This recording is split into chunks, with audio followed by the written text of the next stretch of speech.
You tweeted that governments are oppressive regimes and the mind is an oppressive regime. And there are rarefied truths that provide a human freedom from both. Now, I know this is not the forum to get really into those rarefied truths, but from how I see it, my question is related to the way governments are oppressive regimes is by taxation. Is there a truth that can free a person of? I know I can't say free a person of taxation because that would be illegal. But how? But what exactly do you mean by freedom from government in this sense? Hi, Kapil. I had a question related to a tweet from a couple months ago. You posted saying that the destination creates the avenue. And the question I have about that is there an ultimate destination, or do things more like going from climbing one mountain peak and then discovering the next higher mountain peak, sort of jumping from one lily pad to another? When do I change what I believe to be true? Like, when does that? Hello, Kapil. I want to genuinely thank you from the heart of my heart for what you share through podcasts, books. Your work is of tremendous value. My question is, in the past, at some time, I was dreaming of being able to achieve some things like for example, being capable of making big returns in the stock market, or talking to a girl and seduce her at will, like making her do anything I want. And now that I am capable to do all these things and more, I just lost the drive to do it. Thank you. Thank you for your words. Hello, Kapil. Thank you for all the work you do. I know the type of person you are. It doesn't matter if I like it or not, or if it has affected me, but I do thank you for your work. My question was about comedians. What value do you see in comedians? I guess my question is, do comedians tell the truth in a way that couldn't be digested directly? Because it seems comedians tell the truth. Thanks for your words. Hi, Dr. The world and how grim I see it to be. And your response was that the world has always been the world. And some of your tweets lead me to believe that perhaps you feel that and I'm just wondering whether we truly face a more perilous world at the moment than an insincere question. Do you know why it's insincere? No. What the hell do you care about the world? Have you reached worries and your anxieties and have you reached that place? No. So I don't understand why you're worried about the world and if it's a worse place or not. Or I mean, you're talking about, is the water more muddy than it usually is? Maybe we can add some cleaning drops to it to clean the water. What are you talking about? I mean, I don't understand the question. Like your house is on fire, and you're worried about what's objects 6,000 miles away and wondering if they're oval or round. Is it then? I don't know how you can even have a response to that. Why do human beings seek false concepts like happiness instead of looking for something permanent like arrival? Thank you. So why do you? I don't know. So then what do you care? I've read what all of your beings, books.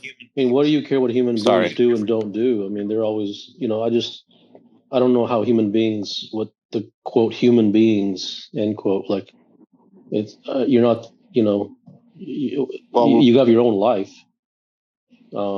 So I don't know why you would ask a question about, quote, human beings. You have your own life, and I'm sure you have problems like all human beings, right? And Yes. so why do you ask Trivial Pursuit?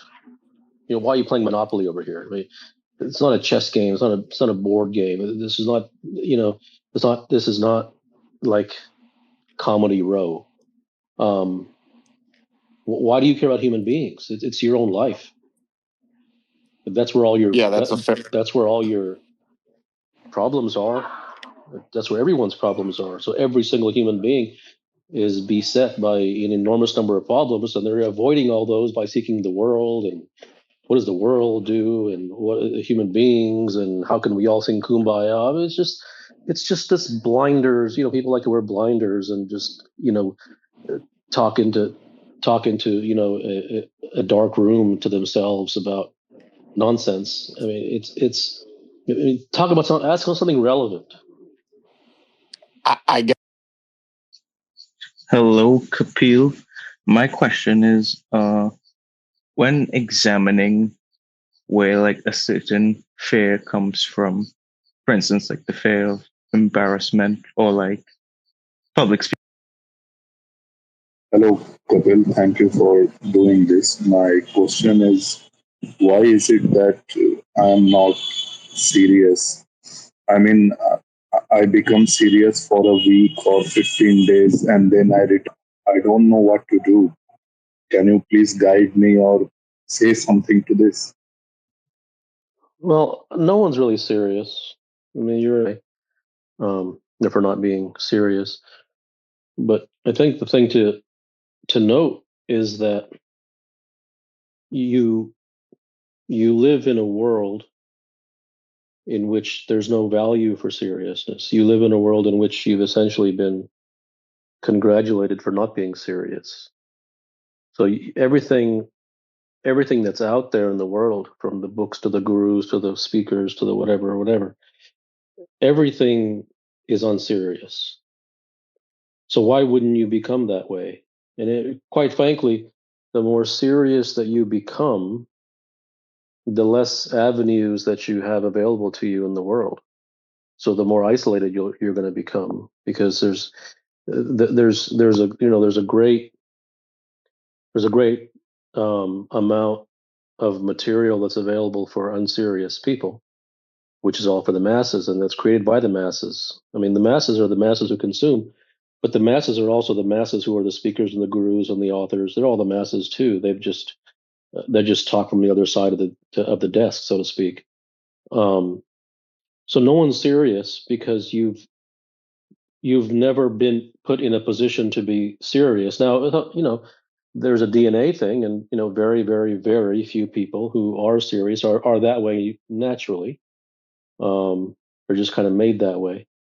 But if that isn't how one is made, then he's gonna succumb to the world, and that's just what without being explicitly taught that's what you've been taught.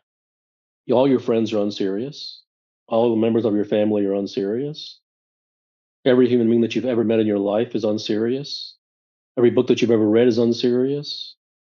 Every TV program that you watch is unserious. Every motivational speaker you listen to is unserious. Every guru, unserious is in your veins, not because of by birth, but because um, it's just because of the ocean in which you live, which is the world.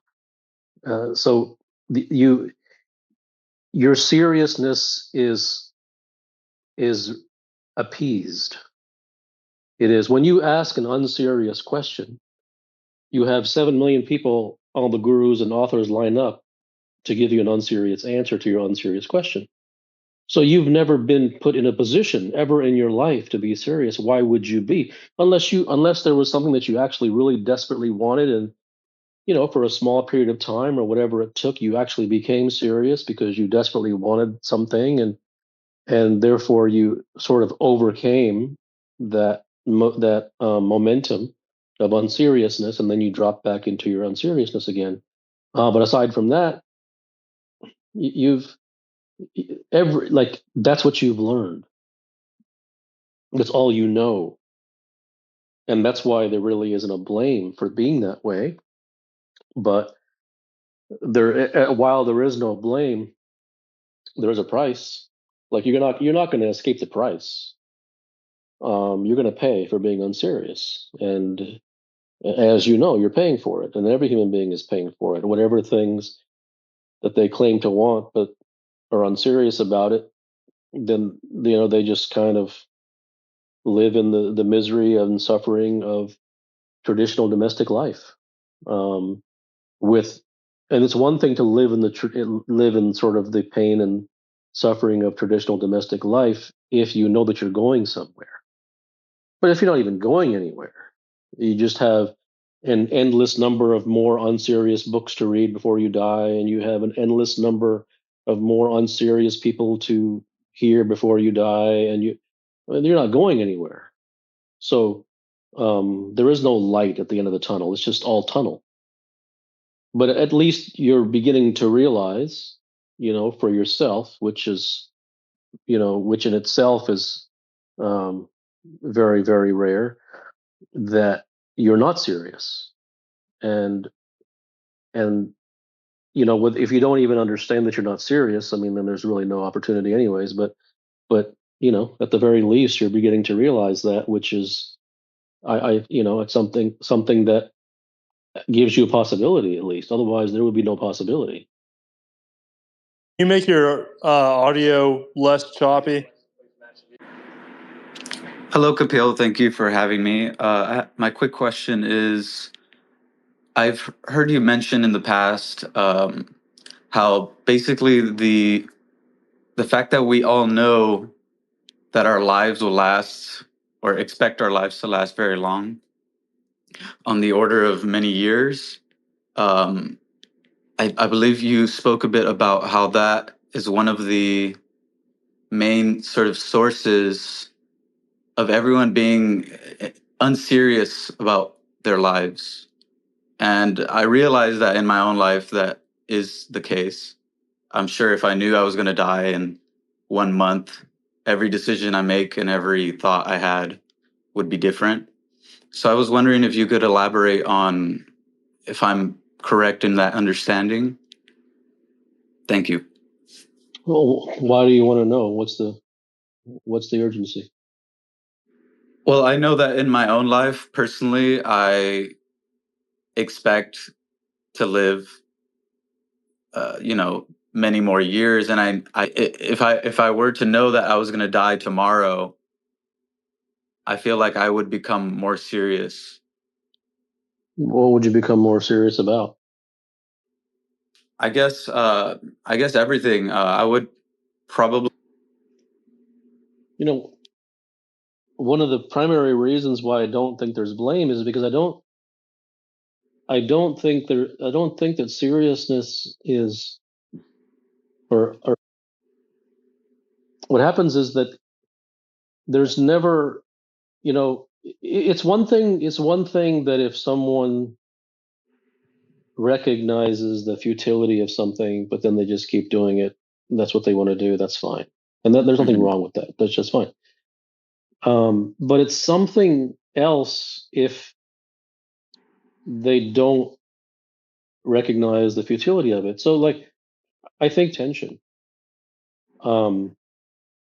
But and so if someone is doing, for instance, a bunch of austerities and they're serious. What makes it unserious is that they either bought in to what keep doing it, one day it'll happen, which also could be very, a very honest, following of one's teacher, and like that's I understand that, but of okay, well, how has this benefited me, and how long have I been doing it, and how many years has it been, and am I really getting to where I want to be, and am I getting what I there. I don't think a lot of those things are being asked for oneself, and that could be considered unserious. So I don't. So I don't think I want to. I don't want to throw everyone under the bus. So 30 years and moves to an ashram, and I mean, there's Mhm. seriousness in that. I mean, no one would do that just off the cuff. I mean, so Mhm. obviously there's some desire there. There's some wanting there, and right, there's always going to be those who are doing it more unseriously than others. But then there's definitely those who are doing it for serious intentions. The problem is that here's the problem. The problem is that no matter how nature doesn't care. That's the issue, and that's what humans don't understand is that there's no partial credit, right? If it's not, nature doesn't give a damn. Like I said, it's a tornado which rips through the town. It doesn't slow down when it reaches the town, right? It doesn't curve out of the way to avoid hurting and damaging people. So it isn't good, but it isn't evil either because it isn't done out of intention. But it's the same thing here. I mean, if you walk down the path that doesn't lead to where you want it to lead, and you spend your entire life doing that, well, like you out of luck. And in many ways, one could consider that cruel, but that's the way it is. And or you could spend 2 years doing something that does work and go to the top of the mountain versus 50 years and get nothing, to get empty-handed, right? So I think seriousness comes in many forms, and one of those Mhm. forms is to recognize what you're dealing with here.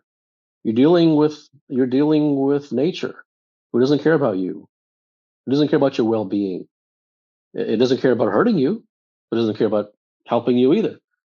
And that I think the and that I think is really lost in the world because all the gurus and the spiritualists and all these people, they're kind of like helping you shoulder the burden, and that just doesn't go anywhere. That enabling only makes things way worse. Like unless one is told that look, this is on you, and there's no partial credit, and if you don't make it, then you don't make it. And like no one wants to hear that because it doesn't sound nice. It doesn't fit nicely on the bumper sticker, right? But that's just a reality. And so if someone is serious, the more reality they want to hear. And the more unserious someone is, the more nice things they want to hear. And it isn't that it's about being intentionally not nice, and nor is it about being intentionally nice. It's about the truth. And whether the truth is shouted to you, or whether the truth is slapped to you across the face, or whether the truth is sent to you by mail in a bright red envelope, or whether the truth is sent to you in a fireball, and whatever. The truth is the only thing that actually exists. The truth is the only thing that actually can support someone. The truth is the only thing that actually does have teeth. The truth is the only thing that actually does have the spikes to help you climb the mountain of where you want to go. Everything else is pie in the sky, nonsense, sound nice, bumper sticker crap. And so you may like sound nice, you may like bumper sticker, that's fine. And like there's no problem with that's fine. It really is fine. It's your life. Um, but just understand that just because your intention is good, obviously that's better than having bad intentions. I understand that. But just because your intention is good doesn't promise you anything. Forget promise. It doesn't even help that your intention is good. If you are tied to prescriptions and you have fallen, as everyone has, hook, line, and sinker for method, technique to realization, enlightenment, practice this and that, and that's the way you'll get freedom. Um, there's no hope for you, and that's not me saying this. That's not me. I don't hold the rules. And I didn't create the kingdom. You know, I'm telling you that's the way it is, and never ever believe me. Examine for yourself. Examine the evidence for yourself, and if what you find is contrary, if what you find in your own life is contrary to what you hear me say, you should never listen to me again. It's not about it's about truth. in reality. And I think there is an enormous amount of unseriousness. While there is a fair amount of good intention, there is an enormous, ubiquitous, capacious, voluminous amount of unseriousness in the fact of not wanting to know reality, not willing to do anything to find the truth. That, I think, is largely absent, and that the absence of that is wholeheartedly enabled by all the teachers and the gurus and the books who spout nonsense, because all of it is chains that bind. In addition to the chains that you already have binding you, those are just more chains. Reality doesn't give a damn about you or me or anybody else. And so the onus is on you, or you're out of luck. Hello, Mr. Gupta. Thank you for having me. My question was, what do you think about an individual such as Elon Musk? Whenever I sit idle, there is this pressure that I'm constantly addicted to my phone. Uh, so I don't understand what is it. Like I've been reading your work for 3-4 years, and I have changed a lot. I'm not trying to avoid some change or anything, but there's this constant pull towards just to watch some TV show and just spend hours like that. So what is it that